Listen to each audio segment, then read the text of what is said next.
coowal Barça wala Barsaq bi nga xamante ni fan yi yéen ñu ngi koy coowal kii di njiitul parti Pastef di Ousmane Sonko dal dina ci àddu ci coowal Barça wala Barsaq di xamle ne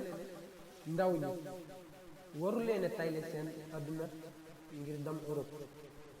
li ni mel nag ñu ngi ko xamle ci waxtaan wi ñu seqoon ak waa groupe wala néew Pape Bouba Diop dina yegg si ca Sénégal àllarba tolloog le 2 décembre 2020 ñu war ko jébbal boromam sa Rufisque comme dëkk moom ñu fi nekkoon milieu terrain bu Sénégal dem na bàyyi fi benn soxna ak ñaari doom askanu Sénégal di ko ñaanal mu dellu ci jàmm ginnaaw feebaru ñaari at 200 yi ko sonnaloon ba mujj ñàkk ci bakkanam